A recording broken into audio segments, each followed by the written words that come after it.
Hey, what's going on? My name's Chopper. Today I want to talk a little bit about the new Star Wars Battlefront as in comparison to the old Star Wars Battlefronts, and also we have a little bit of DLC information about Star Wars Battlefront to go over the variant, so make sure you do stick around for that. But I want to compare a little bit to the old games because a lot of people are giving this game a lot of hate just because, you know, they say it doesn't live up to the originals, and it's like doesn't even feel like Battlefront, feels like Battlefield. And I kind of want to talk a little bit about that and give my personal opinions on that. So I'm going to jump straight into the game. The gunplay in the new Star Wars Battlefront is pretty much the same as the originals. You're going to do most of your firing from the hip anyway. Like ADSing in Star Wars Battlefront does not increase your accuracy. Whatever you made heard is not true. It does not increase your accuracy. The only thing it does is let you see targets farther away and kind of slow down your sensitivity a little bit. That's it. So if you're ADSing when you shoot, it's not going to do you any good. So that's pretty much the same as the originals. You do all your firing from the hip. And people who are saying this is like a Battlefield like reskin, I don't think that's true, because in Battlefield you don't do your firing from the hip. So I mean, like, it might have some similar looks in some sort of ways, but I don't think it's like a remake. I thought the same thing at first too. I thought it was like a reskin Battlefield, but I sort of changed my opinion on that as I played the game a little bit more. Now, the next thing I want to talk about is the outstanding graphics and sound. This feels and looks like a Star Wars game. Like this, if this doesn't get you in the Star Wars feeling, like make you feel like you're in the Star Wars atmosphere, I don't know what will. Like, this game, graphics and sounds are on point, extremely good, way better than the originals, of course, because those were on an older console, but these are just beyond anything that we even have on current consoles today, like Destiny or even Call of Duty. Call of Duty's graphics aren't like fantastic anyway, but it's better than Destiny, better than Halo. It's probably the best shooter on the market in terms of its graphics and sound, so it's fantastic sounds.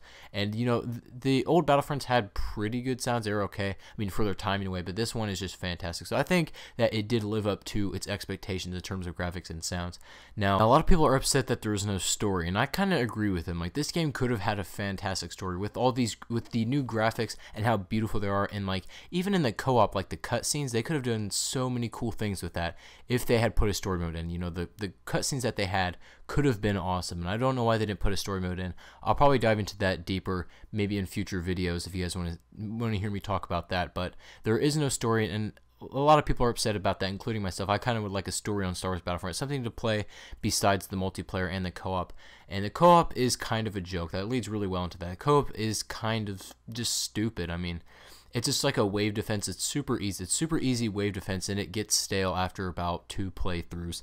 And there is no conquest, and that's probably was my favorite thing to do on Star Wars Battlefront. Now, if you guys don't remember what conquest was, like, it honestly wasn't all that we think it was. A lot of nostalgia is what we think of it. I mean, like, it was very fun for us, but in terms of its actual gameplay, all it was really, instead of like selecting what map you want to play off a main menu, you fly to that planet. But what made it cool is that you get to feel like you're actually a commander, that you're like leading an army, and you get to like pick where you want to go. It's like a strategy. But the thing is, it wasn't really super strategy. Like, I mean a little bit. You had to like choose where you want to like attack, but it wasn't like you need to divert a certain amount of resources here and bring a couple ships over here. That would have been cool. I think that they bring Conquest, I'm going to talk about this in a future video, what they could do to bring Conquest back, but I think they would have to really add in a whole lot of stuff, make it a lot more complex than in the originals, because it was kind of bare bones in that one, but it was extremely fun in that regard. So there is no really extremely fun co-op in this game, so it's pretty much just